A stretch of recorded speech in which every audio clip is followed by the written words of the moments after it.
It was a quiet Sunday night, and I was finishing up a paper due the next day. The new semester had just started, and with it came a new roommate. Her name was Chloe, and she seemed nice enough during our brief introduction earlier that week. She kept mostly to herself, spending long hours in her room with the door shut, and I appreciated her low-maintenance demeanor. That night, I was seated at my desk when I heard the faint sound of whispering.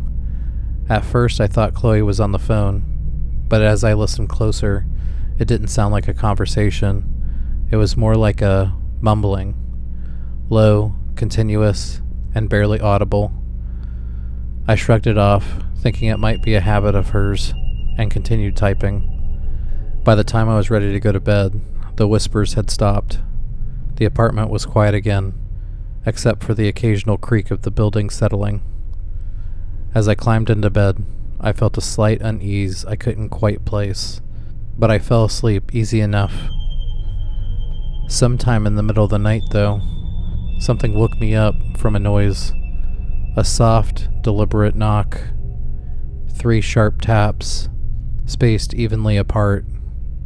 My heart rate started to increase as I sat up in bed, trying to pinpoint where the sound had come from. My bedroom door was closed, and when I strained to listen, the apartment was eerily silent again. I hesitated before getting up and opening my door. The hallway light was off, but Chloe's room was slightly open. A sliver of light spilled into the dark hallway.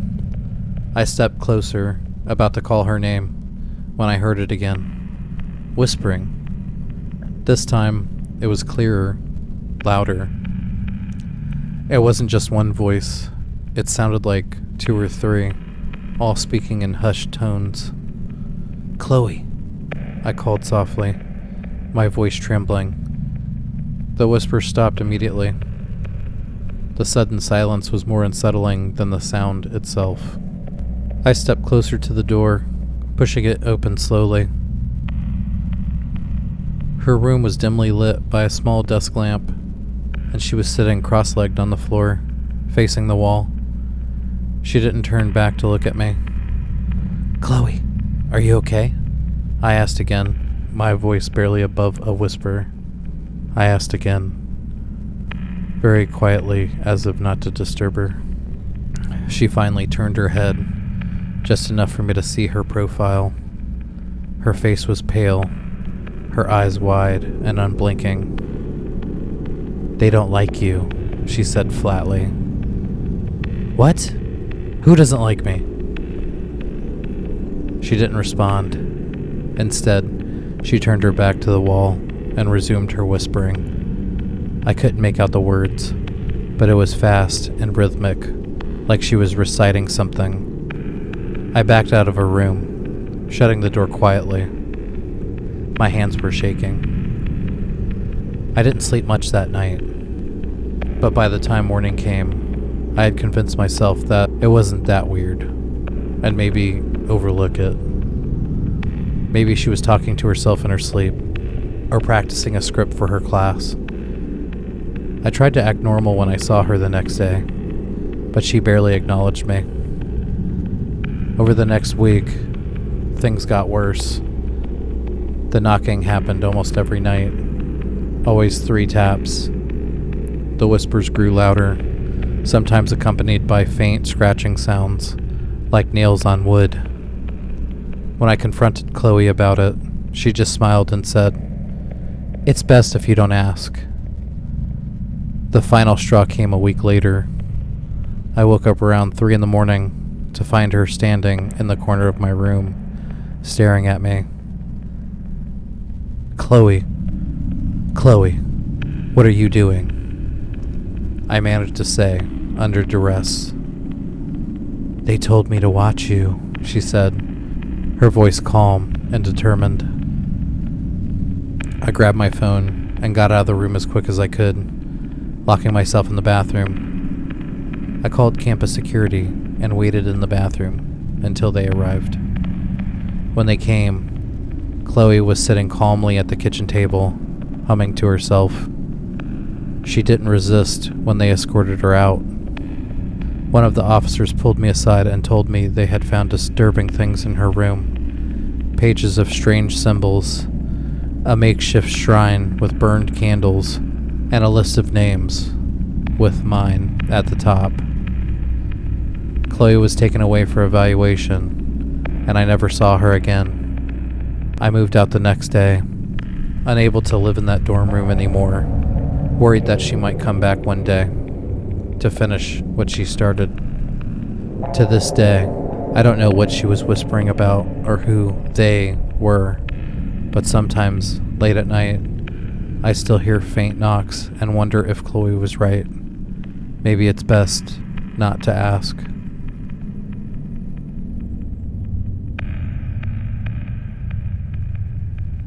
When I first moved to my new place, I was thrilled. The apartment had a cozy charm to it. Wooden floors, tall windows that let in the morning light, and a small but functional kitchen. The only downside was that I had to share it with someone to afford the rent. His name was Ethan, and he seemed normal enough when we met for the initial walkthrough. A little quiet, but polite. He didn't make much eye contact, but I figured he was just shy. At first, living with Ethan was fine. He kept to himself, staying in his room most of the time. And when we did interact, he was friendly enough. But as the days turned to weeks, I began to notice some peculiar habits. Ethan never cooked. I mean, never. The kitchen stayed as pristine as the day I moved in, and yet, sometimes I'd hear clinking noises in the middle of the night, like silverware tapping against a plate. I'd get up and check, but by the time I reached the kitchen, the lights would be off, and everything was spotless. Too spotless, actually. The counters were always wiped down to a critical shine, as if Ethan was scrubbing away any evidence of something. Then there was a smell, a faint metallic tang that wafted out from under Ethan's door every few nights.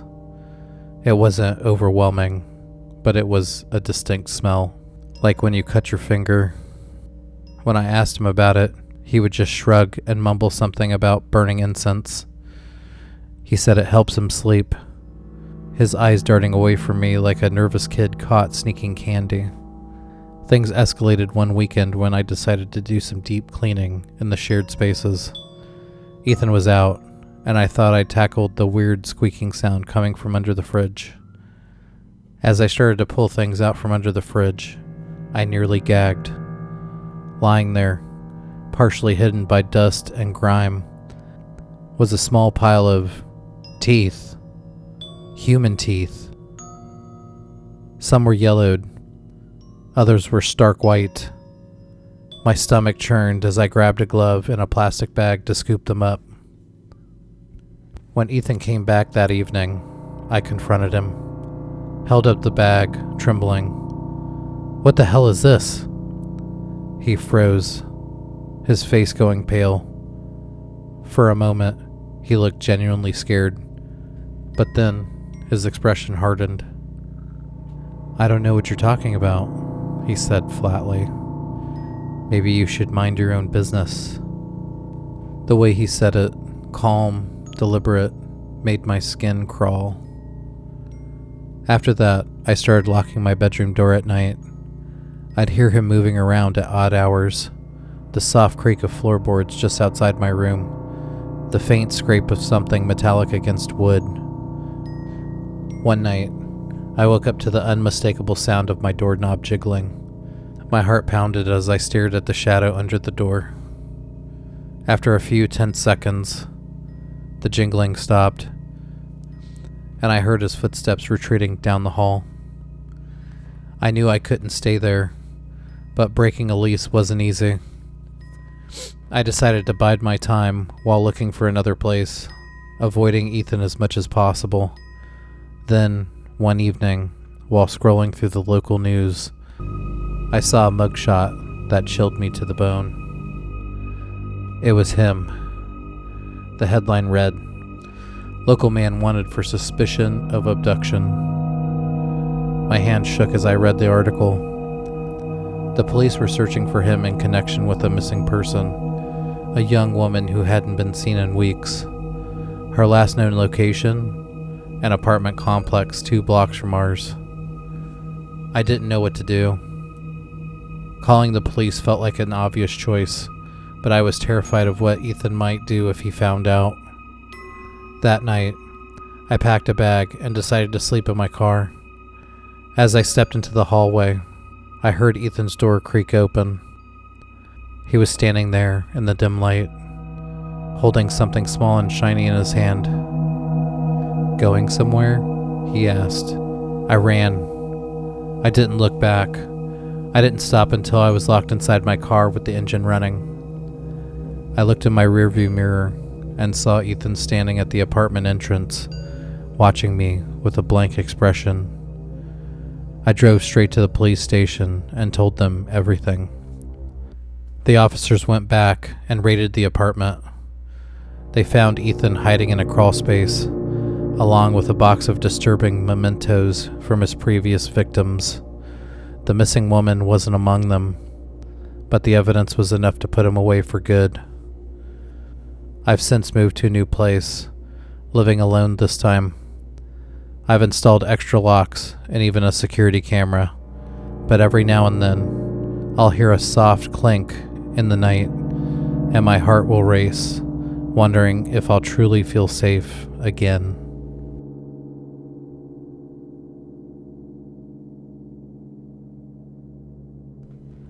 There was something unsettling about my new roommate, Clara. She was perfectly polite, always smiled at the right times, and kept the apartment neat. But there was an edge to her that I couldn't explain. Her presence felt heavy, like the room changed when she walked into it. At first, it was the little things. I'd hear a faint humming coming from her room late at night.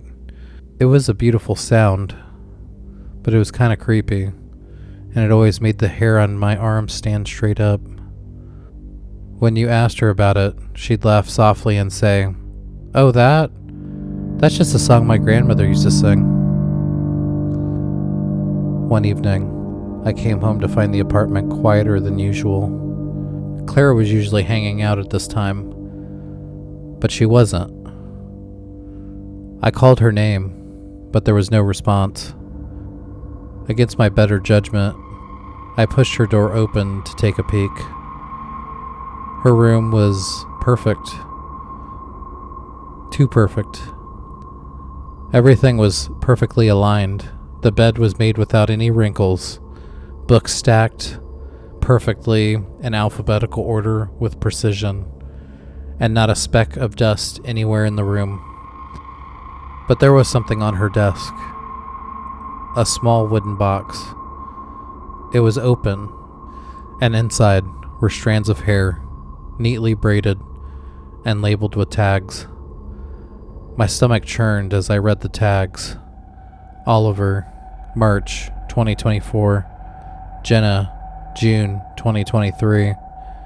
Daniel, September 2022. There were at least a dozen names like that. Just then, I heard the front door click shut. I was so scared I froze in place. Clara's soft humming drifted through the apartment as her footsteps drew closer to the room. Panicking, I closed the box and slipped out of her room as quietly as I could, retreating to mine and locking the door behind me. That night, I couldn't sleep. I kept hearing her move around the apartment, humming that eerie tune. It was almost like she was pacing outside my door, waiting. I swear I heard the handle, like somebody was trying to open it. The next morning, I confronted her about it. "Clara, what's that box in your room?" She looked at me differently this time. It wasn't her usual pleasant expression, but a more serious one. "Oh, just memories," she said lightly. "I like to keep a piece of everyone who's been important to me. You know, to remember them." I didn't know what to say. Every instinct told me to run, but her calmness, the way she just smiled at me, kept me rooted in place. Even though her calm demeanor was keeping me at ease, I thought about the situation. I decided I was going to pack my things and leave that night, but I didn't get the chance. I woke up around midnight to the sound of her humming again, but this time it was inside my room. She was standing at the foot of my bed, her head tilted, with a large pair of scissors in her hand. "You're important to me too," she whispered, her voice like a lullaby. "I need to make sure I'll remember you." I don't remember much after that. Just the feeling of her cold fingers brushing against my hair and my own scream echoing in the dark. When I woke up, Clara was gone. So was a piece of my hair and the wooden box on her desk. Not knowing what to do, I grabbed my things and left the apartment. I still hear her humming sometimes though, soft and distant, like she's waiting for me to forget. But what is she gonna do with my hair and everybody else's that was in the box? Is she a witch? Is she gonna put a curse on me? These are some of the silly things that I thought about. Not sure why somebody would do such a weird thing. But she's out there. Who knows what she's up to? If the roommate that you have loves to hum, I would consider moving out. Good luck. Hey, Spooky Sooner here. Watch out for those creepy roommates. Alright, so we have a couple things coming up now. We got Korean urban legends and Lost in the Woods stories. So I'm working on those right now. And then the next couple weeks, hopefully I'll get them out. If you like the content and you want to help grow my channel, like and subscribe and let your friends know.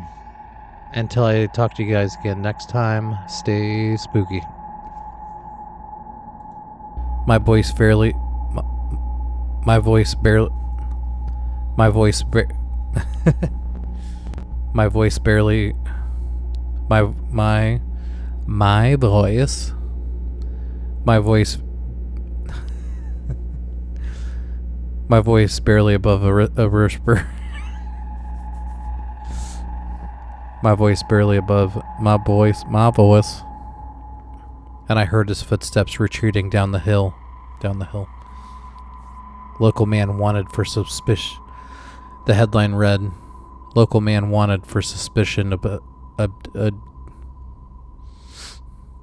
Local man wanted for suspicion of abduction." I'd hear a faint humming coming from her.